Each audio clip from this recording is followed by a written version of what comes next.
अस्सलाम वालेकुम क्लास। हमने पिछले टॉपिक्स में पढ़ा था ब्रांचेस ऑफ केमिस्ट्री कि हमारे पास केमिस्ट्री की ब्रांचेस कौन कौन सी हैं, उसको हमने थारोली डिस्कस किया था। आज जो हमारा टॉपिक है वो है 1.2 बेसिक डेफिनेशन के बारे में कि हमारे पास केमिस्ट्री की जो बेसिक डेफिनेशंस होती हैं वो कौन कौन सी होती हैं। तो फर्स्ट ऑफ ऑल हम देखते हैं हमारे पास बेसिक डेफिनेशन में कौन सी चीज़ आ रही है, वो है हमारे पास मैटर। अब मैटर क्या होती है, ये हम छठी सातवीं आठवीं क्लास से ये चीज़ डिस्कस करते आ रहे हैं कि हमारे पास मैटर क्या होते हैं। मैटर बेसिकली हमारे पास क्या होता है, anything that has mass and occupy space, कि कोई भी चीज़ जो कि वजन रखती है और जो जगह घेरती है वो हमारे पास क्या कहलाती है, मैटर कहलाती है।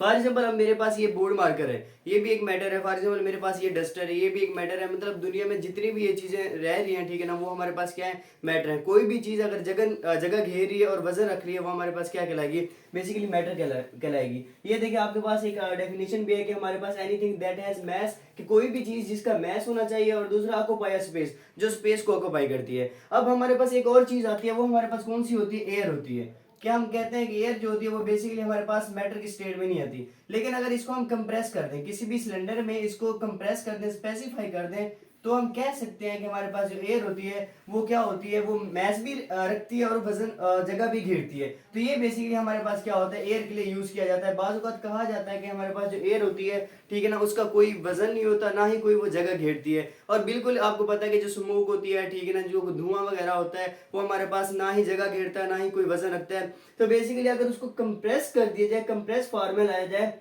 देन हम कह सकते हैं कि हमारे पास क्या होता है कि वो हमारे पास मैस भी रखती है और ऑक्यूपाई स्पेस भी करती है। तो हमारे पास क्या कहलाती है, बेसिकली मैटर कहलाती है। उसके बाद अगर हम बात करते हैं इसकी क्लासिफिकेशन ऑफ मैटर्स की, हमारे पास क्लासिफाई किया जाता है मैटर्स को उसकी डिफरेंट फॉर्म में। अब देखते हैं हमारे पास कौन कौन सी क्लासिफिकेशन होती है। फर्स्ट ऑफ ऑल अगर हम देखते हैं हमारे पास क्या है, मिक्सचर है एंड सब्सटेंस है। मैटर को क्लासिफाई किया जाता है दो टाइप्स में, एक हमारे पास क्या होती है, मिक्सचर होती है, दूसरी हमारे पास कौन सी होती है, सब्सटेंस होती है। अब मिक्सचर और सब्सटेंस को हमारे पास क्या किया जाता है, मजीद क्लासिफाई किया जाता है।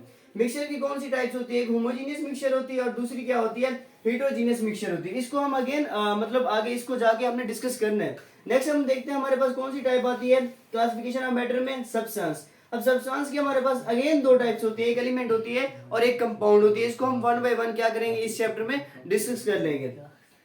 अगर हम देखते हैं फर्स्ट ऑफ ऑल हम किसकी डिफाइन कर लेते हैं, सब्सटेंस को डिफाइन कर लेते हैं कि हमारे पास सब्सटेंस क्या होते हैं। तो सब्सटेंस बेसिकली हमारे पास क्या होते हैं, प्योर फॉर्म ऑफ मैटर। कि हमारे पास कोई भी चीज क्या होती है जो प्योर फॉर्म में होती है, उसको हम क्या कहेंगे, सब्सटेंस का नाम देते हैं। मींस कि अगर आप किसी दुकान पे जाते हो, शॉप पे जाते हो, तो आप कहते हो कि हमें खालिस दूध दे दो, तो ये हमारे पास वो खालिस दूध वाली बात नहीं है। ये हमारे पास क्या है कि एटम्स की बात है। ये हमारे पास एटम्स की बात है कि हमारे पास प्योर जो फॉर्म होगी किसकी, मैटर की, उसको हम क्या कहेंगे, बेसिकली सब्सटेंस का नाम देंगे।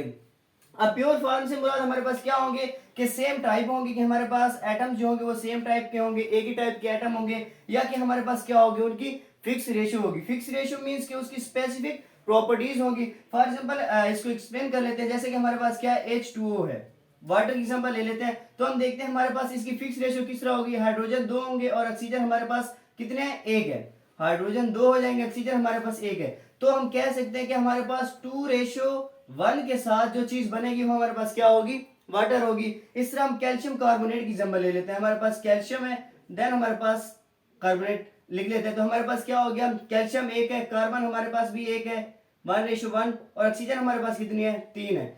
तो मीन्स के 1:1:3 की जो हमारे पास रेशियो आएगी वो हमारे पास क्या कहलाएगी, कैल्शियम कार्बोनेट कहलाएगी। अदरवाइज हमारे पास क्या होगी, अगर इनसे रेशियो हट जाएगी तो हमारे पास अनदर कंपाउंड बन सकता है। हम कह सकते हैं कि हमारे पास और कंपाउंड हो सकता है, वो हमारे पास कैल्शियम कार्बोनेट नहीं हो सकता अगर उसकी रेशियो हमारे पास 1:1:3 नहीं होगी। अगर हमारे पास 2:1 नहीं होगी तो हमारे पास क्या होगा, वो अनदर कंपाउंड हो सकता है, वो हमारे पास वाटर कभी भी नहीं हो सकता। ये बात लाजमी याद रखिएगा। अगर फॉर एग्जांपल हम एक और एग्जांपल ले लेते हैं, जैसे कि हमारे पास क्या NaCl है, सोडियम क्लोराइड है। अब देखिए हमारे पास सोडियम कितने हैं, 1 है, और क्लोरीन कितने हैं, वो भी 1 है। तो ये भी हम क्या कह सकते हैं कि हमारे पास 1:1 के तहत हमारे पास सोडियम क्लोराइड बन सकता है। अदरवाइज अगर कोई रेशियो होती है, यहाँ 1:2 लगा ले या 1:3 लगा ले, तो हमारे पास सोडियम क्लोराइड कभी नहीं होगा। वो अनदर कंपाउंड हो सकता है, लेकिन सोडियम क्लोराइड कंपाउंड नहीं हो सकता। तो इसी चीज को हम क्या कहते हैं कि हमारे पास सब्सटेंस कहते हैं। कि अगर आपके पास क्या होंगे, सेम टाइप ऑफ एटम नहीं होंगे, तो जो डिफरेंट टाइप्स ऑफ एटम होंगे, जो डिफरेंट टाइप मींस के हाइड्रोजन और ऑक्सीजन हो गया हमारे पास डिफरेंट टाइप्स के हैं, कैल्शियम कार्बोनेट हो गया हमारे पास डिफरेंट टाइप के हैं, या हमारे पास सोडियम क्लोराइड हो गया, ये भी हमारे पास क्या है, डिफरेंट टाइप्स के एटम है। तो अगर डिफरेंट टाइप्स के भी होंगे हमारे पास एलिमेंट्स, तो उनमें जो रेशियो होगी वो हमारे पास क्या होगी, फिक्स रेशियो होगी। एग्जांपल आपको दे दी गई है कि हमारे पास इस तरह से क्या करते हैं, रेशियो को देख लेते हैं। अदरवाइज अगर हमारे पास 1:3 की रेशियो नहीं आएगी तो हमारे पास वो कैल्शियम कार्बोनेट नहीं हो सकता। नेक्स्ट अगर हम बात करते हैं, जो हम डिपेंड कर रहा होता है सब्सटेंस, दो इसकी प्रॉपर्टीज होती है, कौन कौन सी, फिजिकल एंड केमिकल। दो प्रॉपर्टीज पे बेसिकली डिपेंड करता है, एक फिजिकल और केमिकल। फिजिकल प्रॉपर्टी से मीन जो चीज आपको जाहिरी नजर आ रही हो। ऑलरेडी हमने ये पढ़ा है फिजिकल केमिस्ट्री में कि हमने देखा था कि हमारे पास रिलेशनशिप होता है किसके साथ, प्रॉपर्टीज के साथ। अगर आपने ब्रांचेस वाला लेक्चर सुना हो तो वो आपको ये चीज क्लियर होगी। तो एक हमारे पास क्या होती है, फिजिकल होती है, और दूसरी हमारे पास कौन सी होती है, केमिकल होती है। अब फिजिकल से क्या मुराद है कि हमारे पास कंपोजिशन होती है, जो हमारे पास वो क्या होती है, सेम होती है, लेकिन उसकी जो फिजिकल स्टेट होती है वो हमारे पास क्या होती है, चेंज होती है। अब फॉर एग्जांपल हमारे पास क्या होता है कि जैसे कि वाटर है, अब ये पानी है, इसमें आपको पता है कि हमारे पास हाइड्रोजन है, देन हमारे पास ऑक्सीजन है, दो हाइड्रोजन है, एक हमारे पास क्या है, ऑक्सीजन है, इस तरह भी आप ले सकते हो। अच्छा, उसके बाद ये हमारे पास क्या होता है, लिक्विड स्टेट में भी होता है, ये हमारे पास क्या होता है, सॉलिड स्टेट में भी होता है, आइस की फॉर्म में हमारे पास क्या होता है, सॉलिड स्टेट में होता है। लिक्विड एक फिजिकल प्रॉपर्टी होगी, आइस दूसरी फिजिकल प्रॉपर्टी होगी। देन अगर आप इसको मेल्ट करते हो ये लिक्विड में आ जाएगा। देन मजीद अगर आप इसको क्या करते हो, टेम्परेचर प्रोवाइड करते हो, तो ये किस स्टेट में आ जाएगा, स्टीम की फॉर्म में आ जाएगा।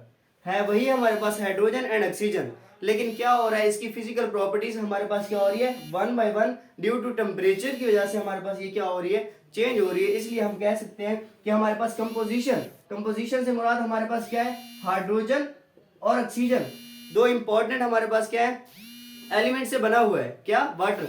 अब देखिए जब ये वाटर बना हुआ है तो हमारे पास क्या होंगी, इसकी फिजिकल प्रॉपर्टी सिर्फ चेंज हो रही है, लेकिन कंपोजिशन हमारे पास हाइड्रोजन एंड ऑक्सीजन ही रहेगी। दूसरी इसकी फिजिकल प्रॉपर्टी से मुराद मतलब आपके पास बॉइलिंग पॉइंट क्या होता है, मेल्टिंग पॉइंट क्या होता है, उसकी टेस्ट क्या होता है, उसकी स्मेल क्या होती है, तो ये चीजें हम भी नोट डाउन करते हैं उसकी फिजिकल प्रॉपर्टी में, किसी भी चीज का अगर आप कोई भी रिएक्शन वगैरह कर रहे हो। नेक्स्ट अगर हम बात करते हैं केमिकल प्रॉपर्टीज की, कि केमिकल प्रॉपर्टीज क्या होती है। केमिकल प्रॉपर्टीज बेसिकली कहां पे डिपेंड करती है, डिपेंड अपॉन कंपोजिशन, कि हमारे पास कंपोजिशन क्या है। केमिकल प्रॉपर्टी से क्या मुराद होगा, केमिकल रिएक्शन, कोई भी केमिकल रिएक्शन जो परफॉर्म हो रहा है, मींस कि आपके पास क्या है, NaCl है, सोडियम क्लोराइड है। अब ये सोडियम क्लोराइड क्या कर रहा है, किसी भी अनदर कंपाउंड के साथ रिएक्ट करके, केमिकल रिएक्शन करके जो चीज बना रहा है उसको हम क्या कहेंगे, बेसिकली केमिकल प्रॉपर्टीज का नाम देंगे। अब जैसे कि हमारे पास वाटर है, अब वाटर हमारे पास आपको पता है कि हमारे पास H2O होता है, अगर इसको हम डिकम्पोज करते हैं तो हमारे पास क्या होगी, H2 और O2 आ जाएगा, तो हमारे पास ये क्या होगी, इसकी केमिकल प्रॉपर्टी होगी। अगर हम अनदर एग्जांपल लेते हैं, अब बाज़ औक़ात ऐसा होता है कि हमारे पास due to chemical properties sometime composition is change, chemical properties की वजह से हमारे पास क्या होता है, जो उसकी कंपोजिशन होती है वो हमारे पास क्या होती है, चेंज हो जाती है। देखते हैं किस तरह, जैसे कि हमारे पास क्या है, कैल्शियम कार्बोनेट है, तो हम क्या करते हैं, इसको हीट प्रोवाइड करते हैं, टेम्परेचर प्रोवाइड कर देते हैं, तो हमारे पास क्या आ जाएगा, कैल्शियम आ जाएगा, प्लस हमारे पास क्या आ जाएगा, कार्बोनेट आ जाएगा। तो ये बेसिकली हमारे पास क्या है, केमिकल प्रॉपर्टी उसकी क्या हो रही है, यहाँ पे चेंज हो रही है, किस वजह से, उसकी कंपोजिशन। अब देखिए ये भी हमारे पास डिपेंड करता है, क्योंकि जो केमिकल प्रॉपर्टीज होंगी वैसे ही हमारे पास कंपोजिशन होगी। बाज दफा क्या होता है कि केमिकल प्रॉपर्टीज की वजह से हमारे पास कंपोजिशन चेंज हो जाती है। जैसे कि हमारे पास ये क्या होता है, H2O होता है, देन अगर हम इसको क्या करवाते हैं, टेम्परेचर प्रोवाइड कर देते हैं, तो हमारे पास H2 प्लस O2 बन जाता है। तो ये हमारे पास क्या होगी, चेंज होगी। अब इसको हम क्या कहेंगे, वाटर तो नहीं कहेंगे, इसको हम क्या कहेंगे, हाइड्रोजन पर ऑक्साइड का नाम देंगे। तो ये बेसिकली हमारे पास क्या होती है, chemical properties depend upon a composition, जिस तरह से उसकी बनावट होगी उस तरह से हमारे पास केमिकल रिएक्शन परफॉर्म होगा।